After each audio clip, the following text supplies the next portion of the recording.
고린도전서 11장 17절에서 22절까지 말씀 함께 봉독합니다. 시작. 내가 명하는 이 일에 너희를 칭찬하지 아니하나니 이는 너희의 모임이 유익이 못되고 도리어 해로움이라. 먼저 너희가 교회에 모일 때에 너희 중에 분쟁이 있다 함을 듣고 어느 정도 믿거니와 너희 중에 파당이 있어야 너희 중에 옳다 인정함을 받은 자들이 나타나게 되리라. 그런즉 너희가 함께 모여서 주의 만찬을 먹을 수 없으리.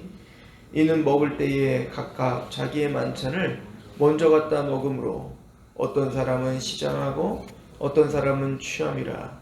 너희가 먹고 마실 집이 없느냐? 너희가 하나님의 교회를 업신여기고 빈궁한 자들을 부끄럽게 하느냐? 내가 너희에게 무슨 말을 하랴? 너희를 칭찬하랴? 이것으로 칭찬하지 않노라. 아멘. 고린도전서 11장은 특별히 고린도 교회에 있는 여러 문제들이 많았죠. 그러나 그 문제에 우상제물을 먹는 문제랄지 아니면 분파가 생겼다라고 하는 문제들과 여러 가지 문제가 있었는데, 특별히 11장은 공예배에 대한, 공예배 안에 일어나는 그런 문제들에 대해서 지금 사도 바울은 지적하고 있습니다. 우리가 어제 상고했던 것은 공예배 때에 질서가 없는, 그렇죠? 그래서 여인들이 머리에 쓰지 않고 예배를 드렸던 그런 문화적 어떤 그런 정황 속에서 예배의 어떤 질서와 또 예배의 타인들에 대한 배려, 이런 것이 없는 것을 지적을 했습니다. 오늘은 성만찬에 대한 지적입니다. 특별히 이 성만찬은 아마 오늘처럼 이제 조금씩 빵을 그냥 한 조각 먹고 그리고 포도주를 한 모금 정도 마시는 정도가 아니라 아마 식사처럼 이렇게 했었던 것 같고요. 특별히 이 빵과 이 포도주를 집에서 가지고 왔었던 것 같아요. 각자. 그러니까 우리처럼 이렇게 애찬을 이렇게 교회에서 다 준비하는 게 아니라 각각 집에서, 왜냐면 그게 이제 주식이었기 때문에, 포도주와 이 빵이 주식들이었기 때문에 그것들을 아마 이렇게 싸가지고 와서 그걸 같이 나눔으로 이제 이 성찬을 거행을 했던 것 같습니다. 근데 문제가 된 거는 사실은 이 어떻게 구체적인 문제가 되었는가에 대해서는 우리가 알 길은 없어요. 그냥 이 구절을 통해서 우리가 여러 가지 정황들을 상정할 뿐인데, 아마 이 부분은 부자와 가난한 자와의 어떤 분파가 생긴 것 같아요. 왜 그런가 하니, 이제 부유한 사람들은 이제 빵과 포도주가 아무래도 넉넉하겠죠. 그럼 원래 이제 그 넉넉한 걸 가지고 와서 이제 그것들을 나누어 먹는 거예요. 가난한 자들은 그냥 오는 사람들도 있었겠죠. 교회 안에는 이제 빈민들도 있었겠고 구제를 받아야 될 사람도 있었기 때문에 그냥 오는 사람들도 있었을 거란 말입니다. 그런데 이 부유한 사람들이 그 가난한 사람들에 대한 배려가 전혀 없었던 것 같습니다. 그게 의도적이었던지 아니면 의도적이지 않던지, 의도적이 아닐 수도 있죠. 왜냐면 오늘날의 시대와는 여러분들이 이 구절들을 볼 때에 좀 우리 민주주의적인 시각에서는 이거는 진짜 말도 안 되는 일이죠. 오늘날 우리 교회에 이런 일이 있다, 그럼 이거는 그냥 넘어갈 일이 아닙니다. 그러나 이때는 철저한 계급사회였다는 사실을 여러분들은 좀 염두에 두셔야 돼요. 그러니까 우리로 말하면 조선시대라고 생각을 하시는 거예요.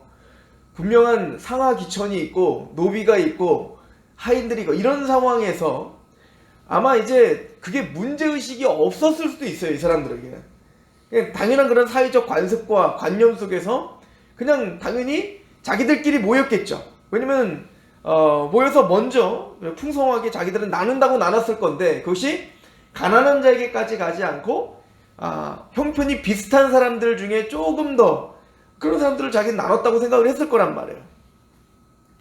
사도 바울은 그러나 지금 이 상황을 대단히 큰 문제로 지금 여기고 있다라고 하는 것을 우리는 상고해야 됩니다. 이걸 뭐라고까지 사도 바울이 이야기를 하냐면 20절을 보십시오. 그런즉 너희가 함께 모여서 주의 만찬을 먹을 수 없다. 그러니까 너희들은 주의 만찬을 참여할 권리가 없다 이거예요. 너희들은 참여할 수조차 없다. 이는 먹을 때에 각각 자기 만찬을 먼저 갖다가 먹으므로 어떤 사람은 시장하고 어떤 사람은 취함이라. 그러니까 시장하다 취하다 이거는 떡을 먹고 포도주를 마신다라고 하는 그 개념을 가지고 좀 극대화시킨 거죠. 그러니까 어떤 사람들은 막 배불러 가지고 많이 먹어서 배부르고 시장하고 먹지를 못해 갖고 아예 주의 만찬에 참여하지 못하게 만들어 버리고, 어떤 사람들은 많이 먹어서 배부르고라고 표현하지 않고 포도주 쪽으로다가 시각을 올려서 취하도록 먹는 거예요. 그러니까 이게 보통 이제 우리가 포도주에 취한다는 것, 세상에 취한다는 것과 같이 쓰고 있는 것으로 본다면 이들은 지금 그 진리와 복음이 다스리고 있지 않는, 그죠? 그러므로 너희는 성만찬의 의미를 전혀 모르고 있다는 거예요. 이제 내일 우리가 상고하겠지만 성만찬의 의미의 첫 번째 의미는 뭐죠? 예수님의 죽음이란 말이에요. 예수님의 십자가의 죽음으로 말미암아 그 부유하신 이로서 가장 영광스러우시며 거룩하신 이로서 우리를 위해 자기 몸을 희생하며 찢어주신 분이에요. 그것을 기념하고 그래서 우리가 하나 되었다. 부유한 자나 가난한 자나 여자나 남자나 유대인이나 헬라인이나 나이가 많은 사람이나 적은 사람이나 한 성령, 한 하나님, 한 복음, 이걸 계속 강조하는 게 사도 바울인데, 또 이것을 강조해야 될 게 바로 하나님의 나라 교회인데, 그들은 지금 부자와 가난한 자로 나누어져서 또 그것뿐만 아니라 나는 바울파, 나는 게바파, 나는 예수파, 아볼로파, 이렇게 자기들의 모든 분열된 분파들을 만들어 놓고 자기들이 원하는 사람들끼리만 모여놓고는 어떻게 하고 있는 거예요? 나는 주의 만찬에 참여하고 있다는 것이 사도 바울은 너무나 가증해 보였던 거죠. 그래서 사도 바울은 뭐라고까지 얘기하냐면 22절에 너희가 먹고 마실 것이 집에 없느냐? 너희가 하나님의 교회를 업신여겼다라고 말합니다. 이거는 단순히 조금 도덕적 윤리적 잘못이 아니라 너희가 왜 차별 대우하냐 이런 문제가 아니라 이거는 하나님의 교회를 업신여기고 경홀히 여기는 거다. 예수 그리스도의 복음을 현저히 욕보이는 얘기다. 그리고는 아무런 비판 능력 또 아무런 죄책감 없이 지금 성만찬에 참여하고 있는 너희들, 이것은 뭐죠? 교회를 업신여기고 교회를 경홀히 여기고 십자가의 복음을 더럽히는 행위다 라고 사도 바울은 이야기하고 있는 거예요. 굉장히 심각한 문제인 거죠. 17절을 보십시오. 내가 명하는 이 일에 너희를 칭찬하지 아니하나니 이는 너희의 모임이 유익하지 못되고 도리어 해롭다.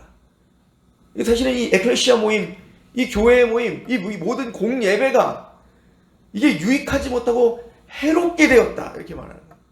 모이면 모일수록 하나님의 영광이 드러나고 모이면 모일수록 하나님의 십자가의 복음이 정수가 드러나며 그의 눈빛과 삶과 그의 모든 행실을 통하여 하나됨과 하나님의 놀라운 그 십자가의 연합의 역사가 일어나야 되는데, 모이기만 하면 파당이 생기고 모이기만 하면 싸움이 생기고 모이기만 하면 가난한 자와 가난한 부유한 자들이 서로 자기들만의 어떤 주장을 하며 그 업신여김이 있는 멸시함이 있는 이런 모임은 해롭다, 없는 게 낫다 라고 사도 바울은 강하게 지금 고린도 교회에게 비판하고 있는 겁니다. 그리고 18절에 먼저 너희가 교회에 모일 때 너희 중에 분쟁이 있다함을 듣고, 이거는 사실 파벌과 같은 뜻이에요. 파벌, 그죠? 어느 정도 믿거니와, 이 어느 정도 믿거니와는 뭐냐면 내가 완벽하게 이렇게 다 믿을 수는 없다. 내가 들리는 거를 다 믿을 수는 없다. 그러면 이제 사도 바울이 너무 속상한 거죠. 그러니까 뭐래? 어느 정도로 믿는다 내가.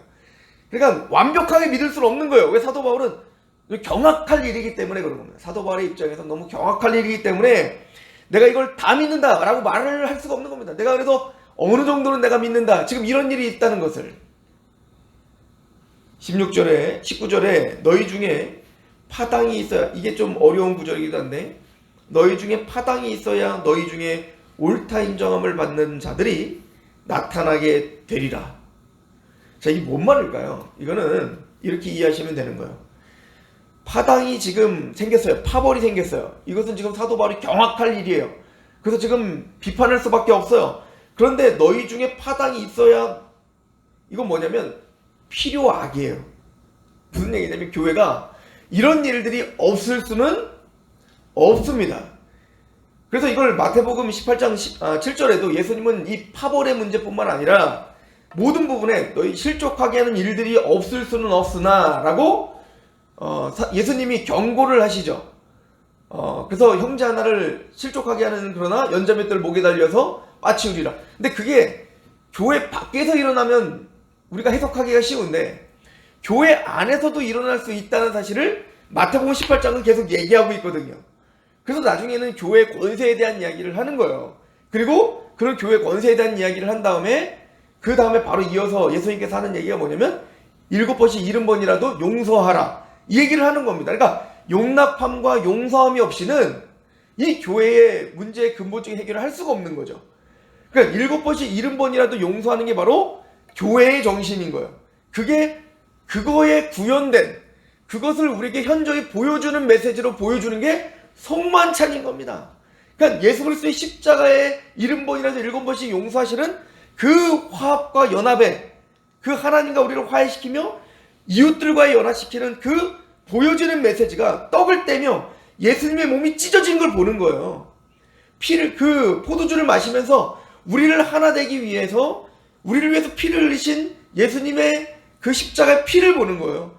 그걸 보면서 우리는 한 가족입니다. 그러면서 우리는 그 십자가의 용광로 속에 다 들어가 하나된, 그런 하나된 식사를 하고 있는, 주의 만찬에 참여하고 있는 하나님의 가족입니다 라고 하는 것이 우리를 용서하게 하는 힘이거든요. 그런데 반대로 그 성만찬이 찢어버리는 역할을 하고 있는 거예요. 이건 교회를 욕되게 하는 것이죠. 이것은 예수 그리스도의 몸을 욕되게 하는 것이죠. 그러나 사도 바울은 말하는 거예요. 너희 중에 파당이 있어야 너희 중에 옳다 인정함을 받을 자들이 나타난다. 무슨 얘기죠? 원래 암흑의 기간에, 고난의 기간에 영웅이 나오는 거예요. 그런 것처럼 그런 파벌과 분쟁이 일어날 그때 진짜 하나님의 사람들이 드러나는 겁니다. 옥석들이 가려지는 거예요. 그런 고난과 분열과 찢어짐이 있을 때 그때 옳다 인정을 받은 사람들이 드러나기 시작하는 거예요. 바울은 거기에 소망을 거는 거죠. 바울은 거기에 하나님의 또 섭리가 있음을 이해하는 거예요. 오늘 말씀은 분명합니다. 교회 안에는 이러한 실족하게 하는 일들이 없을 수는 없다. 그러나 사도 바울이 말하는 것처럼 그 실족하게 하는 일들 가운데 하나님의 사람들이 드러나기 시작할 거예요. 거기서 하나님의 편에 서 있는 사람들이 있다는 것을 우리는 보게 될 것입니다. 또 하나는 그렇게 파벌을 만들고 주의 만찬에 참여하지만 교회를 업신여기고 있는 이런 일들에 대하여 사도 바울이 얼마나 큰 실망감을 갖고 있는가. 게다가 문화적으로 접근하자고 했습니다. 오늘 같은 시대가 아니었어요. 이것이 당연한 시대였어요. 그런 당연하다고 여겼던 시대에 지금 사도 바울의 이런 메시지는 사실 충격적인 메시지였던 겁니다. 그런 걸 따져보면 오늘날 우리에게는 조금 더 이것을 강하게 우리에게 적용시켜야 될 의미가 있다라고 우리는 상고하게 됩니다. 우리는 예수 그리스도의 십자가, 그 예수 그리스도의 복음의 용광로 속에 하나가 된 가족이다. 그래서 우리가 공예배를 세우고 또 이 교회를 존중하고 또 예수 그리스도를 존중하며 그 파당이 있어야 너희 중에 옳다 인정함을 받는 자들이 나타나야 되리라. 우리가 그 옳다 인정을 받는 자들임을 드러나는 그런 귀한 일들이 일어나기를 소망합니다. 기도하겠습니다. 하나님 아버지, 너무나 감사합니다. 우리에게 소망이 있는 것은 그런 여러 가지 실족하게 하는 일들이 아예 없는 교회는 없음을 주님께서 또 사도 바울이 우리에게 또 말씀하시고 있음을 봅니다. 그런 실족한 일들이 만연한 이 세상과 이 교회 안에 그러나 옳다 인정을 받은 자들을 주님께서는 일으켜 세워주시며 기도하게 하시며 말씀 앞에 있게 하시며 그래서 마침내 하나님을 영광스럽게 찬양하게 하실 그런 하나님의 놀라우신 소망을 우리는 봅니다. 하나님, 교회가 교회다워지며 하나님의 백성들이 하나님 백성다워지며 하나님은 하나님 자리에 계시는 그러한 일들이 우리 교회와 가정과 우리의 각 개인 가운데 넘치는 하루요 또 한 주간이요 일생이 되게 하시옵소서. 예수님의 이름으로 감사하며